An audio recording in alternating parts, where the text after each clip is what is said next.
Bonjour à tous, c'est Thomas. On se retrouve aujourd'hui pour une nouvelle vidéo. On va parler du match opposant Manchester United à Brighton pour le compte de la cinquième journée de Première Ligue le 16 septembre à 16h et ça sera diffusé sur Canal+. Donc pour commencer, comme on va prendre cette habitude-là, on va parler des 5 dernières rencontres opposant les deux équipes. Donc on voit qu'il y a eu 2 rencontres l'année dernière en championnat, notamment où Brighton a remporté les 2 matchs, que ce soit à domicile ou à l'extérieur. Puis 2 ans avant, Brighton a gagné 4-0 et Manchester United a gagné 2-0 chez eux. Et le match le plus lointain, il y a 3 ans maintenant presque, euh, pas 3 ans, mais 2 ans et demi, on va dire, Manchester United avait gagné 2-1 contre Brighton. Mais rappelons-nous qu'à cette période-là, quand même, Brighton n'était pas le club qu'il est aujourd'hui. C'était un club qui jouait plutôt le milieu de tableau, voire le maintien de temps en temps, alors que Manchester, eux, était vraiment encore jouait encore les qualifs Ligue des Champions, Ligue Europa. Aujourd'hui, les deux jouent les qualifications pour la Champions League. Donc voilà que Brighton a beaucoup évolué. Donc pour commencer, on va parler de l'équipe à domicile qui est Manchester United, avec leurs points forts et leurs points faibles. Donc, ce début de saison, Manchester a joué 4 matchs, à 2 victoires, 2 défaites. 2 victoires contre les Wolves et Nottingham Forest et 2 défaites contre Tottenham et Arsenal. Sur ces premiers matchs, que dire de Manchester, à part que il y a beaucoup de manques côté United. Euh, on peut voir là qu'il y a énormément d'espace dans le dos de la défense, c'est une défense assez, pardon, c'est une défense assez lente euh, et qui gère mal cet espace dans le dos. Pareil au milieu de terrain, je trouve que le milieu est assez décousu. On a beaucoup de joueurs à vocation défensive. Heureusement que Casemiro est quand même là pour tenir ce milieu. En point fort, j'ai noté que ils avaient une capacité à jouer vite vers l'avant, un peu comme Brighton aussi. Euh, ils ont des joueurs sur les côtés capables de faire la différence, capables de prendre ces espaces dans le dos, même ballon au pied, avec la qualité de passe de Fernandez aussi, capable de trouver des passes extraordinaires dans le dos des défenseurs. Donc comme j'ai noté, voilà, un début de saison très compliqué, avec beaucoup d'erreurs défensives. Je crois que c'est l'une des pires défenses de Première Ligue. Dans leur jeu, malheureusement, c'est le début de saison, hein, mais c'est beaucoup d'exploits individuels, de jeux en contre. Il y a très peu de phases de possession, où c'est des phases de possession vraiment stériles qui n'apportent rien dans le jeu. Voilà. Il n'y a pas eu de grosses actions après une 5-10 passes, quoi. Il n'y a pas eu d'action marquante. Pour revenir sur les matchs un peu, une victoire contre les Wolves 1-0 si je me rappelle bien. Ouais, c'est ça, je crois. Nottingham Forest, ils gagnent 3-2. Nottingham menait 2-0. Ils ont fini à 10. Donc voilà. Contre Tottenham, pas existé, on va dire voilà. Et Arsenal, une fin de match complètement folle, hein. Il y a un partout à la 92e. Ils perdent 3-1.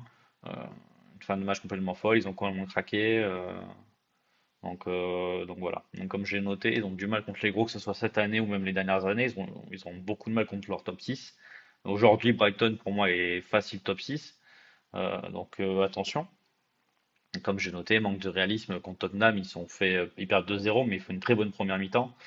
Voilà, où ils effectuent un gros pressing. Ils ont pas mal d'actions, que ce soit Rashford, Garnacho, Anthony, Martial aussi, plus tard, avec des actions.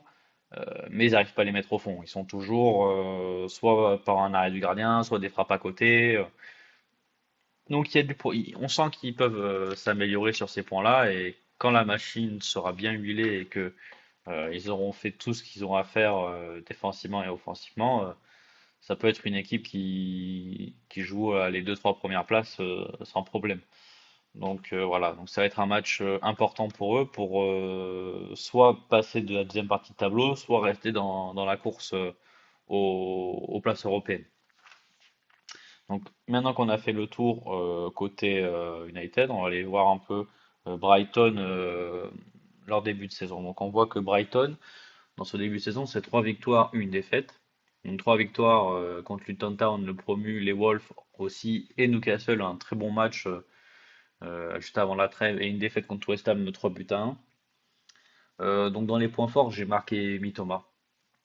Voilà, Mitoma, un début de saison tonitruant, capable de jouer tout seul, capable de jouer en passe.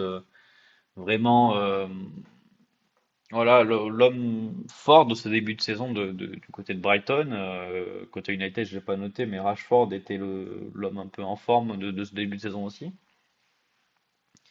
Donc voilà, Mitoma, vraiment, c'est une très bonne surprise. Je connaissais pas, pour tout vous dire, en- euh, avant le début de la saison. En avais entendu parler, avec notamment ses vidéos sur le dribble qui sont très intéressantes.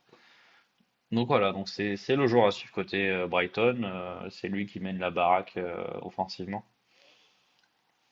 Donc à voir maintenant contre un plus gros ce qu'il est capable de faire.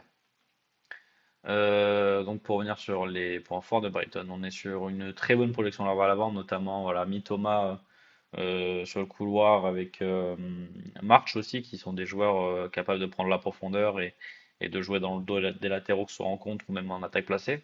On voit beaucoup cette passe qui casse les lignes pour aller chercher le joueur de couloir. J'ai vu sur les matchs un peu qu'ils ont effectués qu'ils ont beaucoup de mal à ressortir sous pressing. On va dire que défensivement, leur charnière n'est pas forcément une charnière capable de relancer sous pression. Voilà, c'est pas du Rumenias ou du Josko Gravdiol, quoi. Mais ça fait l'affaire défensivement quand même. Même s'il n'y a pas eu de clean sheet depuis l'élection, que ce soit contre Luton Town, le promu, où ils gagnent 4-1, les Wolves, je sais plus combien ils gagnent, mais je sais qu'ils prennent un but. Newcastle, pareil. Et West Ham, ils en prennent 3. Donc, on a deux équipes sur le papier friables. Donc, ça peut avoir un match avec beaucoup de buts. Et ça peut être vraiment un match très plaisant.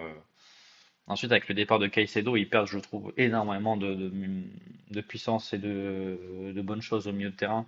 Voilà, c'est un départ qu'ils ont pas su compenser. Ça a été un départ de fan mercato à plus de 100 millions d'euros. Donc, comprennent qu'ils laissent partir.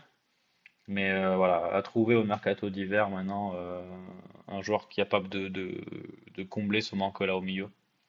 Et j'ai noté aussi un problème de gérer la profondeur, un peu comme Manchester United. Voilà, ils se font facilement prendre sur des ballons par-dessus la défense. Donc à voir comment régler ce problème. Si avec un bloc bas, ils peuvent le régler. Donc voilà, je pense que j'ai fait à peu près le tour au sujet de Brighton. Donc vous commencez à connaître, on va passer maintenant aux compositions probables des deux équipes. Donc ça, c'est les deux dernières compositions face au match, pardon, juste avant la trêve du côté de Manchester contre Arsenal et du côté de Brighton contre Newcastle. Donc on voit que les deux équipes jouent en 4-2-3-1. On va commencer par Manchester. Avec Onana dans les buts, Diogo Dalot, Martinez, Lindelof et Wan-Bissaka en défense. Eriksen Casemiro en 2-6, Bruno Fernandes en poste de numéro 10, Anthony sur le couloir droit, Rashford sur le couloir gauche et Anthony Martial en numéro 9. J'ai noté apparemment que Martinez était incertain dans ce match-là pour une blessure, je crois que c'est une entorse à la cheville, je pense. Enfin, je pense, je crois, si ce que j'ai lu était correct. Et donc, du coup, ça serait plutôt Maguire en défense centrale titulaire parce que Varane est indisponible encore. Donc, une charnière Maguire-Lindelof, c'est sûr que ça fait peur pour Manchester United. Mais faut voir ce que ça donne, faut voir s'ils sont en forme. C'est sûr que ça va manquer de vitesse, mais ils n'ont pas d'autres défenseurs centraux actuellement. Donc voilà. Et j'ai noté aussi que Anthony serait incertain pour ce match-là. Donc du coup, ça serait peut-être Garnacho qui a commencé les matchs amicaux pardon, et les premiers matchs de championnat titulaire. Moi j'aime bien ce jeune joueur, Garnacho. Il apporte un peu de sang frais dans cette équipe, voilà, un peu d'innocence et d'exploit individuel, on va dire. Et côté Brighton maintenant, avec Verbruggen dans les buts, Veltman, Van Eyck, Dunk et Estupiñán en défenseur. Van Eyck qui est plus un milieu de terrain qui a été reconduit en défense centrale C'était une blessure, je suppose, ou un choix tactique, hein. Je suis pas trop au courant de l'équipe de Brighton encore. Faut pas que je me renseigne pour notamment le match contre l'OM. Puis en mieux avec Kroos, je sais pas comment on le dit, mais voilà, avec Gilmour, de numéro 6. C'est là où il manque, je trouve, un apport, voilà, comme Caicedo l'avait fait, un apport défensif et offensif. C'est dur à remplacer un joueur de ce calibre-là, donc voilà. En numéro 10, Roi Predo, qui est un faux numéro 9, je dirais c'est plus un numéro 9 qu'un numéro 10, mais il fait quand même le taf de ce que j'ai vu sur les matchs, donc pourquoi pas le garder là. Sur les côtés, on a Marx chez Mitoma, comme je vous en ai parlé déjà, voilà, de très bons joueurs capables de prendre la profondeur et de jouer vite et précisément. Même si voilà, Mitoma, voilà, ça va être un gros duel face à Wan-Bissaka. Je pense que Mitoma est quand même meilleur que Wan-Bissaka sur ce couloir, donc on verra s'il prend le dessus ou pas. Je peux me tromper encore, hein, donc j'ai pas la science infuse, donc voilà, je pense que le match peut se jouer de ce côté-là, surtout, côté Brighton. Et en attaque, je pense que c'est Ferguson qui va prendre le poste de numéro 9. Il a claqué un triplé avant la trêve. Euh, il se met en confiance, 4 buts en 4 matchs. Donc, euh, donc voilà. Après, sur le banc, j'ai noté qu'il y avait Danny Welbeck, il y avait Lanana, il y avait Milner, donc il y a quand même des joueurs d'expérience qui connaissent très bien la première ligue. C'est des bons joueurs de première ligue, il y a moyen que ça change. Je crois sur les 4 premiers matchs, il a jamais aligné la même équipe, les 11 mêmes. Euh, c'est, pour moi, c'est pas forcément une bonne chose, mais je suis pas à la place du coach. Sinon, ça se saurait, je serais pas là. Donc voilà. Donc je pense qu'on a fait le tour. Si je devais donner un petit prono comme ça, juste par curiosité, je pense que les deux qui marquent. Voilà, je pense qu'il y a plus de 3 buts dans le match. Je pense une victoire de Brighton. Je pense que Manchester, avec la défense, si Martinez n'est pas là et que Varane n'est pas là, je pense que c'est ce qui va leur manquer. Leur problème de finition, toujours la même chose. Donc je pense que les deux équipes marquent, mais je vois quand même une victoire de Brighton, peut-être 3-1 ou 2-1, voilà, pour Brighton. Donc voilà. Sur ce, je vous souhaite du coup une bonne journée, une bonne soirée, un bon week-end pour ceux qui sont au week-end. Donc n'hésitez pas à liker, commenter, à vous abonner pour de prochaines vidéos. Bye.